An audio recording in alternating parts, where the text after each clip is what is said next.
Mm-hmm. What's good? I know that sun is glaring behind me, but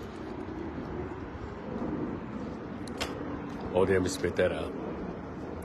It's your man Rico. Y'all come on up in here. I'm gonna take these off in a minute too.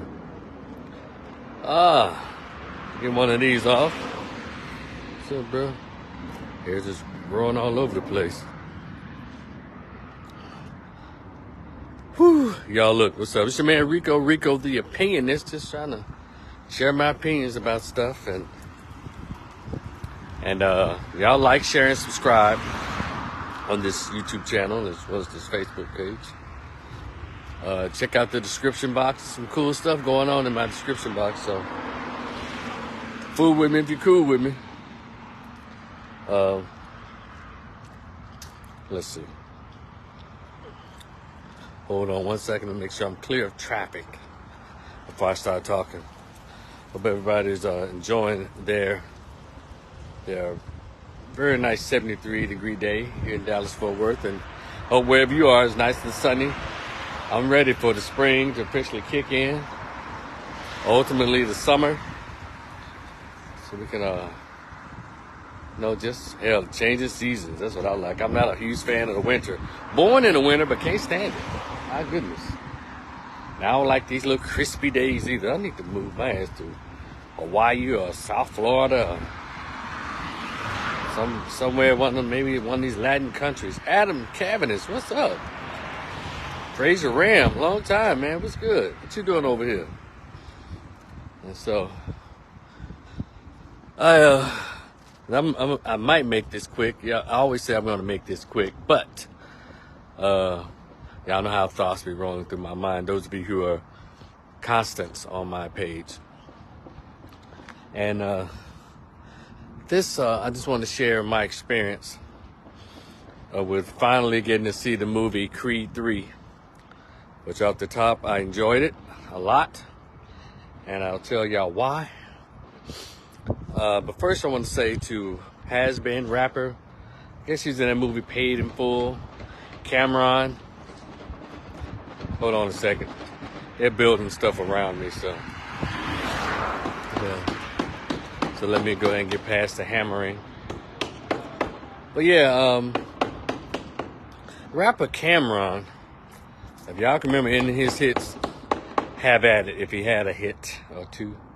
Rapper Cameron said that he didn't want to go see the movie because of the photos that the stars in the movie, two of the stars, Michael B. Jordan, who also wrote and directed the movie and produced it, along with Ryan Coogler, and I think it was some of Ryan Coogler's relatives too, because I saw other names in that credit with the last name Coogler. But Michael B. Jordan and Jonathan Major, and y'all seen these infamous photos, but they're kind of like extra close in those pictures. And so, and I said what I was gonna say about it, but you know, I said what I was gonna say about the photos, and I gave my opinion about their friendship, and then I moved on. But those photos obviously didn't prevent me from wanting to see one or more of not most anticipated movies of this year so far. That is Creed 3, because I love the Creed 3 movie, the Creed movies. And if they make another one, you know, I'm sure it's going to be great as well. But Cameron said that he didn't want to go see. I guess he was implying, well, I think he flat out said it. Man, they look gay. Men don't hug up like that. I hear you. But I have to ask Cameron, what room did he find in order to speak about those photos when he had on all the pink that America can make for years? Pink hat. When they say they have pink cob, pink Timbos, pink foam, pink furs, pink hats, pink belt, pink all that pink shit. But I don't think that stopped anybody from buying that garbage ass music that you made. At least the movie that these two brothers made was a quality movie. you know. So, and I just thought it was, of all the things you could talk about Cameron, you can use your platform, because he and Mace are on a platform now on YouTube, and he could use his voice for something that really would really elevate and really benefit the black community, as well as for men. I saw the photos, and yeah, I was like, so a couple of them are not my cup of tea, but then I also reminded people that Michael B. Jordan and Ryan Coogler took some similar pictures like that. But that didn't make me not want to go see the movie. That's the point I'm making. See, Cameron, let me help you out, because a lot of them look East Coast, well, a lot of rappers, period, aren't very intellectual. They're just street niggas and stupid. They got lucky, got into business, and some Jews made a way for them to be self-hating and stupid and make millions of dollars off being jackasses. And so a lot of them aren't that bright. A lot of them aren't that aware. They just be saying stuff, right? And so, Cameron, I can see if, let's say you went to see the movie and you saw them hugging all up and kissing and had a sex scene. You know how y'all watch P-Valley and Power and Lovecraft Country and see men actually clapping cheeks, and y'all watch all these old filthy ass streaming shows that got men actually doing gay acts. But Cameron used his huge platform and his name to say, I ain't gonna go see that movie because of some photos of them, I guess, hugging. But I bet you Cameron watches P-Valley, Power, Book of Cain, Lovecraft Country when it came on. All these shows actually had men in those movies in the bed. And I bet you watch every episode of that old hood ass shit called The Wire, where he had the gay drug dealer having sex in the bed with other men. So shut the fuck up, Cameron. So I guess I'll take a couple of photos where the guys look like they're just hugging on friends or that, than actually watching TV shows and movies where black men actually getting their cheeks clapped. So just ignorant.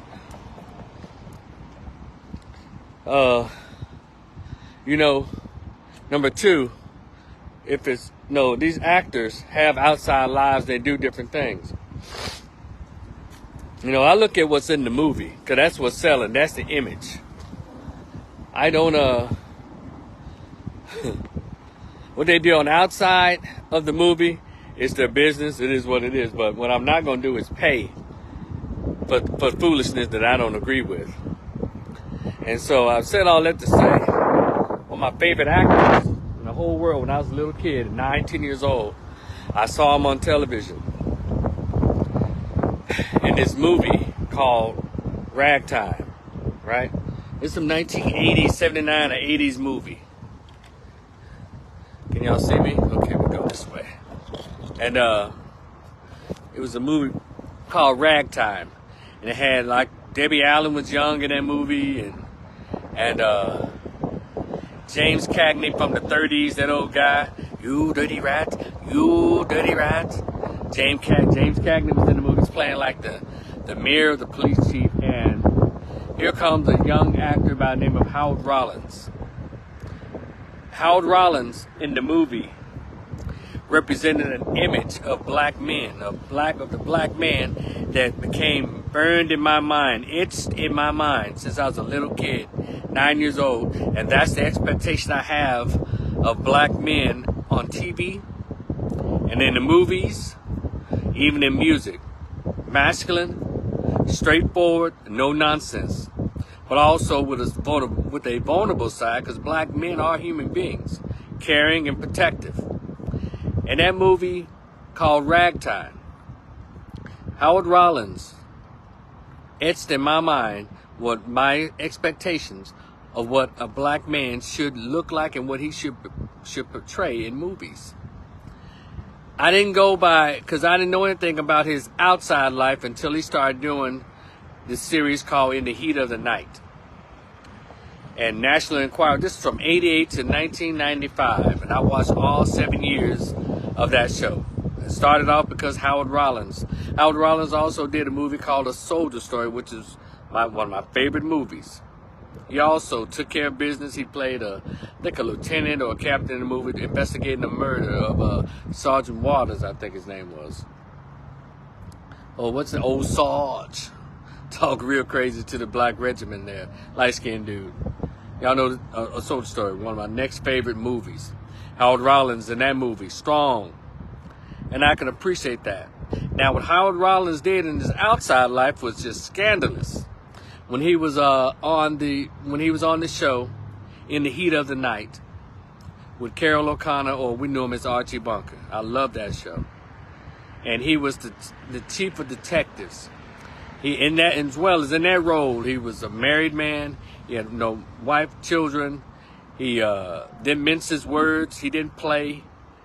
He was a real upstanding, masculine black man. But outside, when the National Enquirer was really popping in the 80s, the 90s, early 90s, they would catch Howard Rollins driving drunk and doing the shooting of the show on his time off, when he probably should have been at work. They would catch him driving drunk, but he'd be dressed in a blonde wig and a red or yellow or blue sequence gown, smoking that crack or weed or whatever, or drunk. And so, but that didn't make me, what he did outside of his job did not make me want to discontinue watching In the Heat of the Night. This is basically, I'm telling Cameron's ignorant ass, because you saw that picture, you didn't want to go see the movie. Those photos. And that's your right. But it was very ignorant. Because the movie, Cameron, totally opposite of what you believe was going on in those pictures, is actually two black men, masculine, straightforward black men, who were going through their own troubles based on being kids. And they showed the vulnerability of both of them, but also showed the strength and the hurt that black men go through that often goes undetected or just plainly ignored. And so I saw all of that in the movie, and I liked the way it was written that allowed both of them to come to, I guess, be able to confront their past as little kids.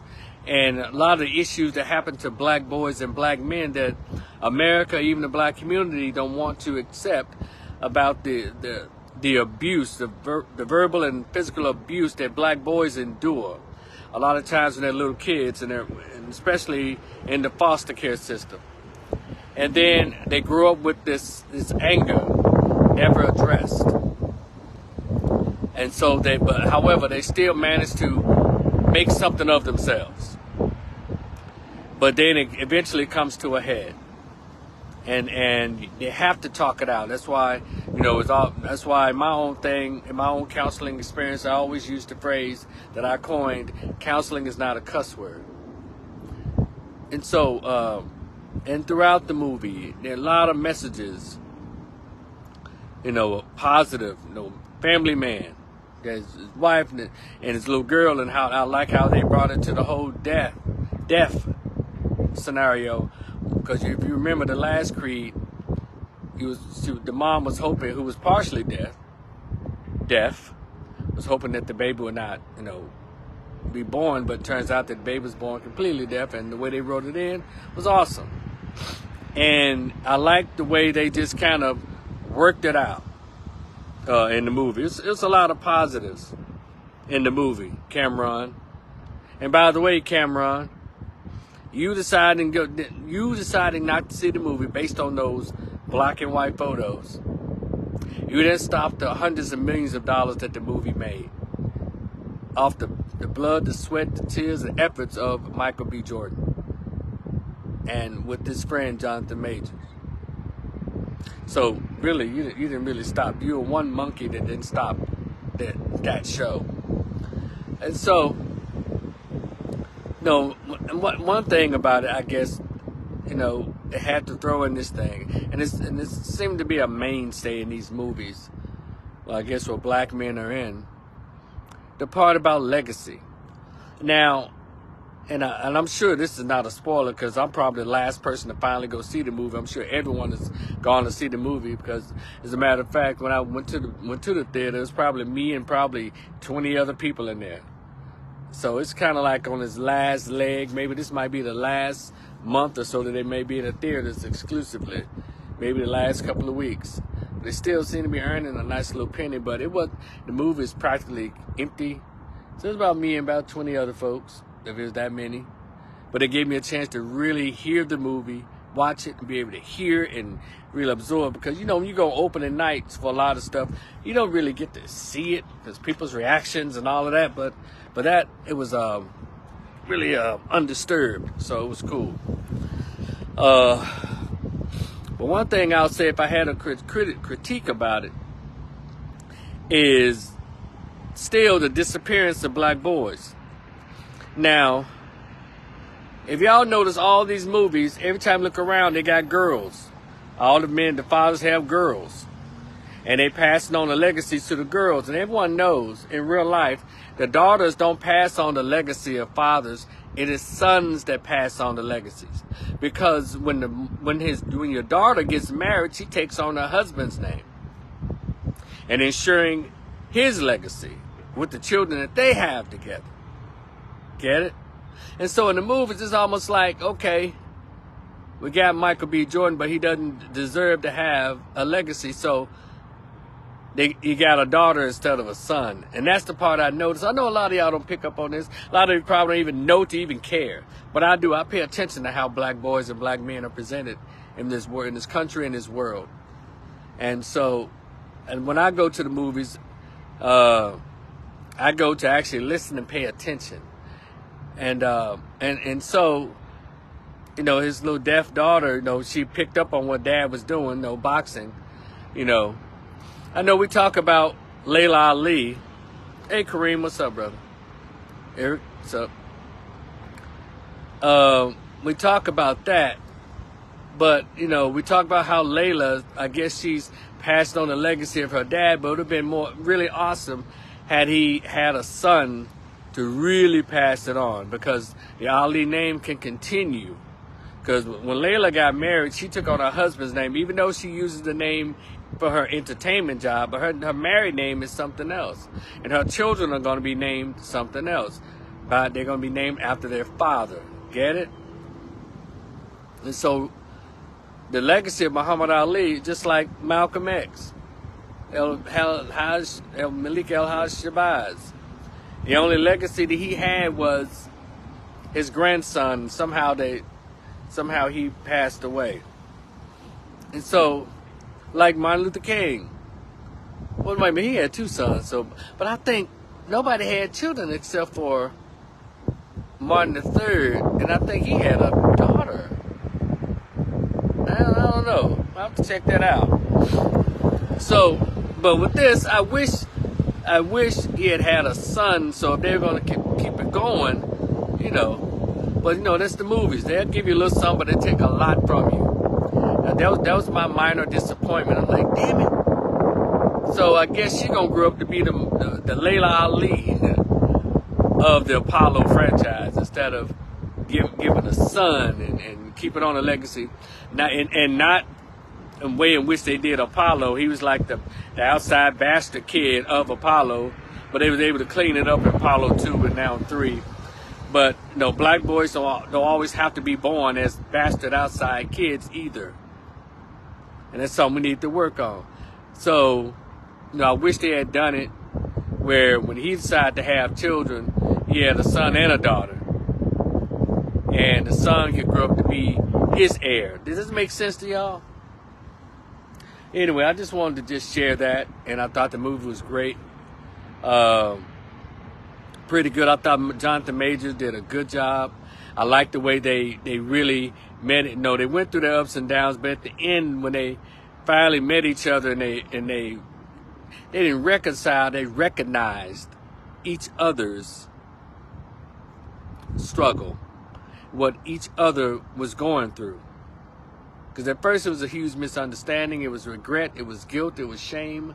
It was anger. It was vengeance. But at the end, they recognized what each other's struggle was. And I appreciated that, how they wrote that in. And even with that, you know, those two brothers still came out with a level of respect that they could possibly be friends again. So, anyway, good job, Michael B. Jordan. Cameron, you spoke prematurely, out of ignorance. But you still have plenty of chances to go watch the movie. Maybe you watch it, take the cotton out your ears and put it in your mouth. And and I'd like to hear your take on it, Cameron. Because not going to see the movie because of those pictures, that was stupid. Anyway, y'all be cool. Like, share, and subscribe. It's your man Rico, sharing his opinions. Talk to y'all later. Peace.